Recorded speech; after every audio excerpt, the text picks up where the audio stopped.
Good morning dear student. मैं 6th class की mathematics में आप सभी का हार्दिक अभिनंदन करता हूं। हम पढ़ रहे थे एक्सरसाइज 2.3 जिसमें हमने पिछली क्लास में क्वेश्चन नंबर 3 तक कंप्लीट कर लिए थे। आज हम बात करने जा रहे हैं क्वेश्चन नंबर 4 की, जिसमें मैंने फर्स्ट क्वेश्चन पिछली क्लास में करवा दिया था। आज हम बात करेंगे इसके सेकंड क्वेश्चन की। तो देखो सेकंड क्वेश्चन 5437 इंटू 1001।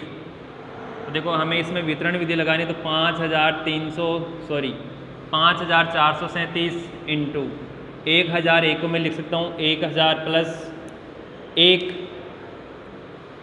अब ये संख्या इससे गुणा हो जाएगी, तो देखो 5437 इसको 1000 से क्या करोगे गुणा, प्लस 5437 इसको 1 से गुणा, यानी कि 5437 1000 से गुणा होगा पहले, तो फिर ये संख्या 1 से गुणा होगी। सही है। अब किसी भी संख्या को 10, 100, 1000 से गुणा करते हैं तो जितने जीरो लगे होते हैं वो जीरो संख्या के लग जाते हैं एक तरीके से। तो 5437 1000 का मतलब 3 जीरो, प्लस किसी भी संख्या को जब हम 1 से गुणा करते हैं तो वो वैसे की वैसी संख्या रहती है। देखो अब हमें करना है इन संख्याओं का योग। तो देखो योग 5437 3 जीरो, यहाँ क्या है 5437, इनका करना है हमें योग 7 के 7 3 4, 7 और 5 12, 2 1 हासिल, 3 और 1 4, 4 के 4, 5 के 5। तो क्या आया हमारे पास 54 42 437। अब इस संख्या को हम बोलना चाहते तो देखो इकाई, दहाई, सैकड़ा, हज़ार, 10,000, लाख, 10 लाख, 54,42,437। आगे देखो क्वेश्चन सी है हमारे पास 824 इंटू 25, 824 इंटू 25। तो देखो इसमें 824 इंटू 25 को क्या लिखोगे 20 प्लस 5। अब इससे ज़्यादा भी तोड़ सकते हैं इसको हम 10 प्लस 5 भी लिख सकते हैं, इससे भी इजी हो जाएगा, तो ज़्यादा बड़ा नहीं होगा। 824 इंटू 20 प्लस 824 इंटू 5। देखो 824 को हमें 20 से गुणा करना है, एक तो जीरो लगा देते हैं क्योंकि जीरो है इसमें, प्लस आगे है, अब 2 से गुणा करो। देखो 2 चौक 8, 2 दूनी 4, 2 अंडे 16, 5 से गुणा करो, 5 चौक 20 हासिल 2, 5 दूनी 10 और 2 12 हासिल 1, 5 अंडे 40 और 1 41। अब इनको क्या करना है हमें जोड़ना है, तो देखो 16,480 प्लस 4,120, इनका करना है हमें योग। तो देखो 0 8 और 2 10 0 हासिल 1 4 5 6, 6 और 4 10 0 हासिल 1। ये हो गया 2,04,000 हो गए या 20,400। ये हो गए हमारे पास 20,400। क्वेश्चन देखो बड़े आसान है, ज़्यादा हार्ड नहीं है।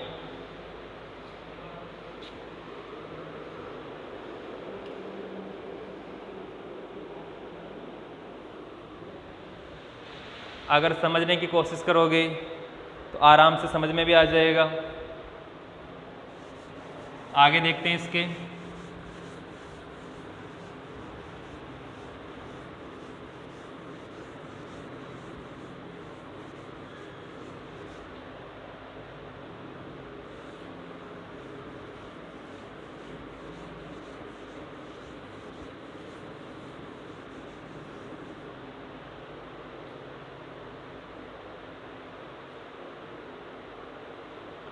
आगे देखो सी हो गया, डी देखते हैं इसका। डी है हमारे पास 4275 इंटू 125। तो देखो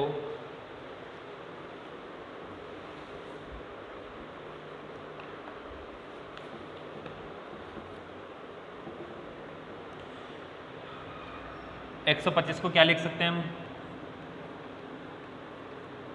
100 प्लस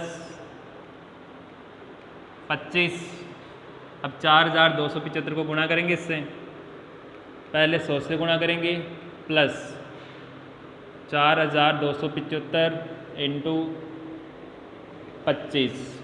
100 का मतलब 2 जीरो लगा देंगे इसके, तो 4275 2 जीरो प्लस इसे करना है 25 से गुणा। अब किसी को 25 का पहाड़ा नहीं आता है तो वो 2 और 5 से कर लेते हैं, मैं करके बता देता हूँ आराम से। 4275 इंटू 25, 25 हासिल 2, 5 7 35 और 2 37 हासिल 3, 5 10 और 3 13 हासिल 1, 5 और 20 और 1 21 इंटू 5 दूनी 10 का 0 हासिल 1, 7 दूनी 14 और 1 15 हासिल 1, 2 दूनी 4 और 1 5, 4 दूनी 8। अब इसका क्या करना है योग, देखो 5 7 और 0 7, 5 और 3 8, 5 और 1 6, 8 और 2 10। क्या है हमारे पास 1,06,875, 1,06,875। अब देखो इनका योग करना है, योग भी कर लेते हैं।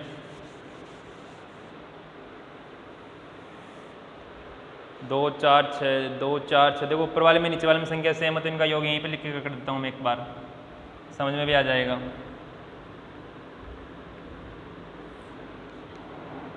0 और 5 5 0 7 7 8 और 5 13 हासिल 1, 7 और 7 14 के 4 हासिल 1 3 4 और 1 5। तो क्या आ गया 5,34,375, 5,34,375। अब देखो इस क्वेश्चन में अगर एक संख्या भी कहीं पे गलत हो गई ना तो इसका आंसर नहीं आएगा अपने पास। आगे देखो इसका डी हो गया ई 8,504 इंटू 35, 8,504 इंटू 35। अब तो समझ में आ रहा होगा कि हमें इसको तोड़ के क्या लिखना है, 30 प्लस 5 यहाँ गुणा है, तो 8,504 इंटू 30 प्लस 8,504 इंटू 5। अब देखो 30 में एक जीरो, तो सबसे पहले तो एक जीरो आएगा। अब 3 से गुणा कर लो, 3 चौक 12, क्योंकि यहाँ पे जीरो इसलिए 12 के 12 लिख दिए मैंने। 3 पंजे 15 हासिल 1, 8 3 24 और 1 25 प्लस, सही है, 5 चौक 20, 25 5 हासिल 2, 8 पंजे 40 और 2 42। क्या आगे अपने पास 42,520। अब इनका योग करते हैं, इस साइड बता देता हूँ योग करके। 25 51 20 और 42 52 0, 42 52 0। इनका करना है हमें योग। तो देखो 0 और 0 क्या हो गया, 0 2 और 2 4, 5 और 1 6, 5 और 2 7, 4 और 5 9, 2 के 2। 2,97,440, 2,97,440 ये हमारा क्या हो जाएगा, आंसर हो जाएगा। इसी के साथ हमारा जो क्वेश्चन नंबर 4 है वो क्या होता है, ख़त्म होता है। आगे देखो इस एक्सरसाइज का और प्रश्नावली का लास्ट क्वेश्चन है हमारे पास, उसके बाद पढ़ेंगे हम प्रश्नावली 3।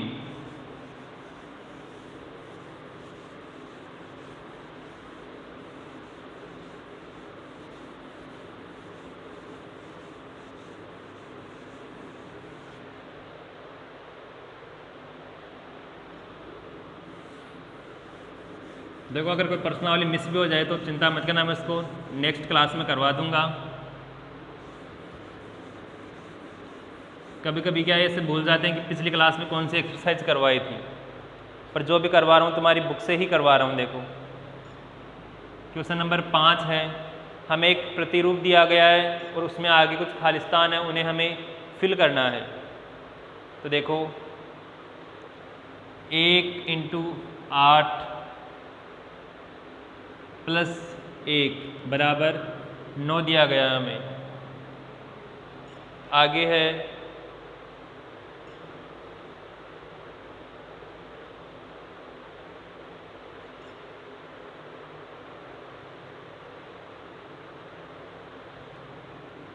12 × 8 + 2, इसमें दिया हुआ है 98। आगे है 123 × 8 + 3, इसमें दिया हुआ है 9, 8, 7। आगे है 1234 × 8 + 4, इसमें है 9, 8, 7, 6। आगे है 1234 के बाद में क्या है, अब देखो इनमें क्या पैटर्न लग रहा है, 1, 1, 2, 1, 2, 3, 1, 2, 3, 4, 1, 2, 3, 4, 5। और जो 8 है वो सेम है, इसमें 1, 2, 3, 4, 5। यहाँ देखो 9, 9, 8, 9, 8, 7, 9, 8, 7, 6। तो इसमें क्या आ जाएगा, 9, 8, 7, 6, 5। अब इसके आगे और लिखना चाहो तो एक लाइन और लिख लो, वही हमारा पैटर्न हो जाएगा। 6 तक आ जाएगा, इंटू 8 + 6, इसमें क्या आ जाएगा, 9, 8, 7, 6, 5, 4। अब इसमें क्या पैटर्न लगा है तुम्हें खुद को पता है। इस साइड 1, 2, 1, 2, 3, 1, 2, 3, 4, 1, 2, 3, 4, 5, 1, 2, 3, 4, 5, 6। इस प्रकार गिनती आ रही है। इस प्रकार कम हो रहा है, इस साइड हम बढ़ा रहे हैं, इस साइड कम कर रहे हैं। 9, 9, 8, 9, 8, 7, 9, 8, 7, 6, 9, 8, 7, 6, 5, 9, 8, 7, 6, 5, 4। आगे देखो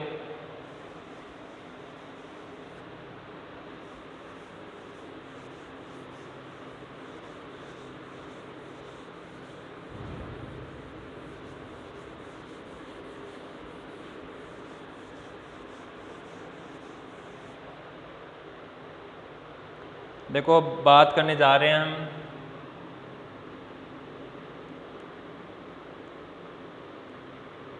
गुणनखंड एंड गुणज। ठीक है, क्या होता है गुणनखंड और क्या होता है गुणज, बेसिक जानकारी दूंगा और आगे तक काम आएगी, तो इसे ध्यान से समझ लेना क्या मैं बता रहा हूँ। एक तरीके से जो गुणनखंड होता है वो हमेशा संख्या से छोटा होता है। क्या होता है, हमेशा संख्या से छोटा होता है। जो गुणज होता है वो संख्या के बराबर भी हो सकता है और संख्या से बड़ा होगा, कभी भी संख्या से छोटा नहीं होगा। पहले बात करता हूँ जैसे मैं गुणज की। किसकी बात करते हैं, गुणज की। हमारे पास कोई क्वेश्चन आ गया, सोचो क्वेश्चन बोल रहा है 5, 7, 9। इन तीनों संख्याओं के प्रथम 5 गुणज लिखो। ठीक है, 5, 7 और 9 के प्रथम 5 गुणज लिखने हैं। अब गुणज के लिए हमें पहाड़ा आना ज़रूरी है। अगर हमें पहाड़ा आता है, टेबल याद है हमें आराम से, दो टेबल कोई समझाने वाली चीज़ नहीं होती है, टेबल तुम्हें याद होनी चाहिए। कोई भी कभी भी तुम्हें पूछे तो तुम्हें ऐसे नहीं होना चाहिए कि ये तो आता ही नहीं है मुझे। तो देखो गुणज क्या होगा, 5 का प्रथम गुणज होगा 5 × 1 बराबर 5, 5 का सेकंड गुणज होगा 5 × 2 बराबर 10, थर्ड गुणज क्या हो जाएगा 5 × 3 बराबर 15। इसी प्रकार ये पहाड़ा आगे बढ़ता रहेगा। ये तो बात हो गई 5 के गुणज की। 7 की बात करोगे तो 7 × 1 बराबर 7, 7 × 2 बराबर 14, 7 × 3 बराबर 21। ये पहाड़ा भी चलता रहेगा। अब देखो पहाड़ा आ रहा है 7, 14, 21, 28, 35। इसी प्रकार 9 की बात करें तो 9 × 1 बराबर 9, 9 × 2 बराबर 18 और 9 × 3 बराबर 27। तो देखो 5, 7, 9 इनका गुणज देखो क्या 5 से छोटा आ रहा है क्या, यहाँ देखो 7 से छोटा आ रहा है क्या, यहाँ देखो 9 से छोटा आ रहा है क्या। आराम से देख पा रहे हो, किसी में भी गुणज जो संख्या है उससे छोटा नहीं आ रहा है, उसके बराबर जरूर आ रहा है, उससे छोटा नहीं आ रहा है। इससे एक बात सिद्ध हो गई कि जो गुणज होता है वो कभी भी संख्या से छोटा नहीं होता है। गुणज के बारे में इतनी जानकारी पर्याप्त है मानो तुम्हारे लिए। आगे बात करते हैं हम गुणनखंड की।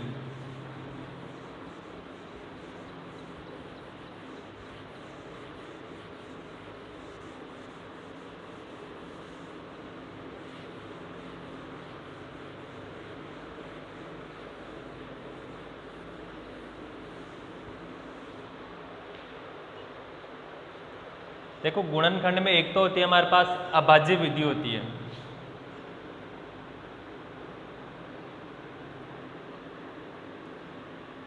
कहीं नाम सुना हो तो।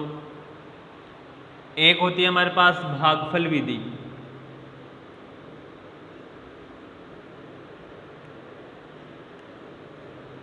लेकिन जो हमारे थर्ड एक्सरसाइज में काम आएगी एक तरीके से, इन दोनों में से एक भी नहीं आएगी। क्यों, हम तो केवल बेसिक से स्टार्ट कर रहे हैं एक तरीके से, हमारे तो केवल बेसिक आएगा, हमें कोई विधि नहीं लगानी उसमें कि अभाज्य विधि से गुणनखंड ज्ञात करो, भागफल विधि से गुणनखंड ज्ञात करो। हमें सिंपल तरीके से बताना है गुणनखंड। वो देखते हैं, देखो सिंपल तरीके से कैसे बताते हैं।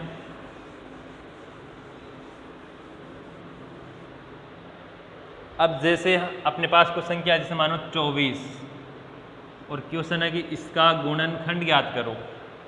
तो गुणनखंड ज्ञात करने के लिए हमें ऐसी संख्याओं के बारे में सोचना है। अब देखो इस क्वेश्चन में हमें सोचना बहुत ज़्यादा पड़ेगा एक तरीके से, अगर हमें पहाड़े नहीं आते हैं तो हमें सोचना है कि 24 किस किस के पहाड़े में आता है। तो देखो सबसे पहले जैसे 24 के पहाड़े में आता है, 24 एकम 24, सही है। इसके बाद में 24 12 के पहाड़े में भी आता है, 12 दूना 24, 24 8 के पहाड़े में भी आता है, 8 तियाँ 24, 24 6 के पहाड़े में भी आता है, 6 चौक 24। अब कोई ऐसे मत बोलना कि 4 के पहाड़े में भी आता है, 4 का पहाड़ा 6 बार बोलो, 6 का पहाड़ा 4 बार बोलो, आने वाले 24 ही है। और देखो सोचो आराम से कि और कोई संख्या हो सकती है क्या। 24 आधा, 12 12 का आधा, 4 वाला हो गया, 4 का आधा, 2 वाला भी हो गया, 3 का हो गया, 2 12, 3 अंटे, 4 छिग गए, 5 में आता नहीं है, 6 पंज 30, 6 चौक 24 हो गया, 7 8 वाला हो गया, 9 का हो गया, 10 का, 11 12, 12 बाद में होगा नहीं। इसके नीचे लिखना होता है हमें 24 के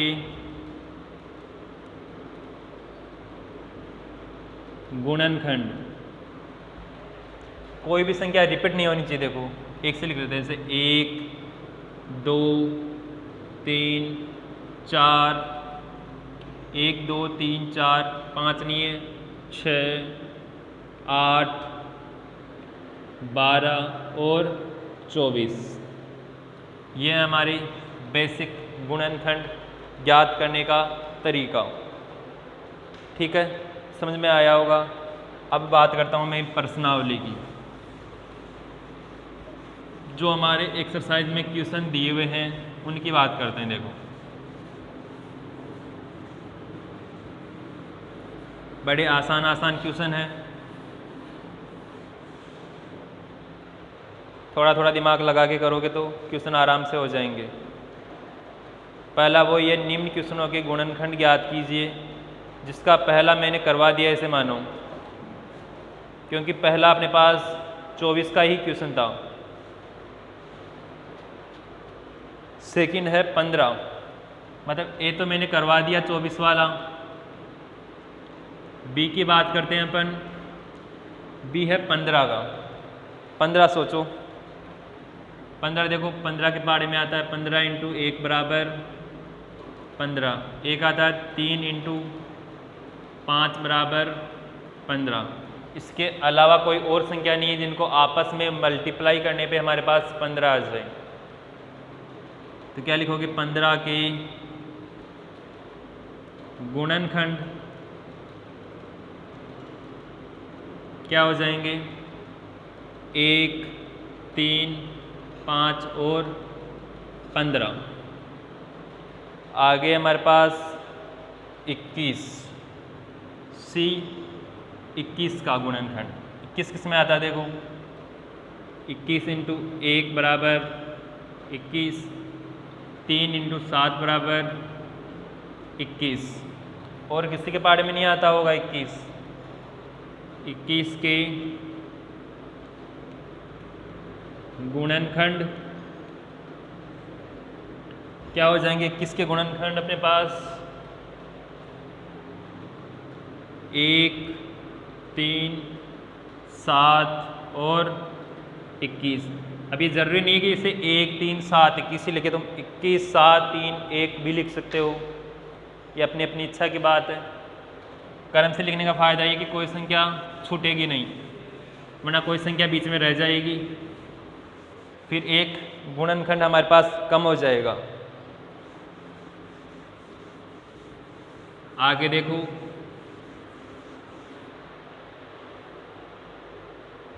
आगे 27, डी है इसका 27। 27 किस में आता है, देखो 27 × 1 आता है 27, 3 × 9 आता है 27, और किस में आता है, 4 में नहीं आता, 5 में, 6 में, 7 में, 8 में, 9 में, 9 में आ गया 10, 11 12 13 14 नहीं आता है। और देखो 27 के गुणनखंड क्या हो जाएंगे, 1 3 9 27। आगे अपने पास 12, ये अपने पास 12। तो देखो 12 के 12 × 1 बराबर 12, 6 × 2 बराबर 12, 3 × 4 बराबर 12। इसके अलावा और नहीं होगा। अब कोई 4 × 3 मत बोल देना यहाँ पे। 12 के गुणनखंड, ये एक्सरसाइज अपने 3.1 चल रही है। 1 2 3 4 6 और 12। समझ में आ रहा होगा अच्छे से, देखते रहो, समझते रहो। अच्छे क्वेश्चन चल रहे हैं हमारे पास।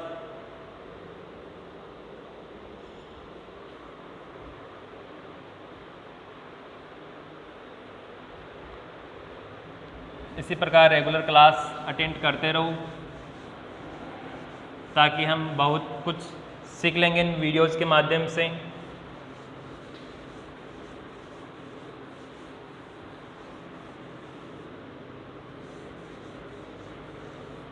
आगे देखो नेक्स्ट क्वेश्चन, f अपने पास 20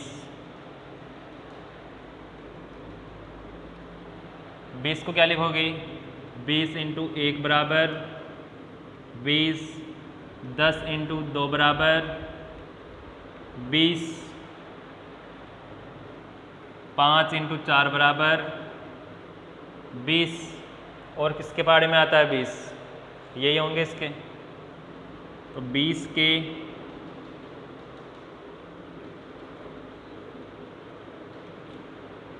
गुणनखंड क्या हो जाएंगे, 1, 2, 4, 5, 10 और 20। अब देखो बोर्ड के साथ साथ मैं बोल भी रहा हूँ, तो कहीं ऐसा आ जाए कि बोर्ड पे कुछ दिखे नहीं, तो वहाँ सोचने की आवश्यकता नहीं होती ज़्यादा, थोड़ा बहुत एडजस्ट किया करो, बाकी दिख जाता है। बाकी मैं बोलता हर एक क्वेश्चन को हूँ। आगे है 18, जीएस का 18। अब 18 किस में आएगा, देखो 18 इंटू 1 बराबर 18, 9 इंटू 2 बराबर 18, 6 इंटू 3 बराबर 18। इसके अलावा और नहीं आएगा। तो देखो 18 के गुणनखंड क्या हो जाएंगे, 1, 2, 3, 6, 9, 18। एक और करवा देता हूँ मैं, बाकी तुम्हें करना है। अब देखो तो 23 का है ना, 23 का कोई गुणनखंड होता ही नहीं, 23 का केवल खुद का भाग जाएगा 23 में और 1 का जाएगा। तो जो 23 का गुणनखंड होगा वो हो जाएगा 1 और 23। मैं इसका लास्ट बता रहा हूँ 36 वाला, ये हमारे पास आई। देखो 36 का क्या हो जाएगा, 36 इंटू 1 बराबर 36, 18 इंटू 2 बराबर 36, 9 इंटू 4 बराबर 36, 6 इंटू 6 बराबर 36, 12 इंटू 3 बराबर 36। 2 का हो गया, 3 12 हो गया, 4 नाम 36 हो गया, 5 आता नहीं, 6 का हो गया, 7 आता नहीं, 8 का 8 के में नहीं आता 36, 9 चौक हो गया, 10 12 हो गया, 13 14 15 16 नहीं आता, 17 18 हो गया, 36 हो गया। 36 के गुणनखंड क्या हो जाएंगे हमारे पास, 1 2 3 4। अब देखिए यहाँ 6 2 बार आ रहा है, हमें केवल एक बार लिखना है, 2 बार नहीं लिखना है। 9 12 18 और 36। इसी के साथ हमारा जो फर्स्ट क्वेश्चन है वो कंप्लीट होता है। आगे पढ़ेंगे हम नेक्स्ट क्लास में। Thank you.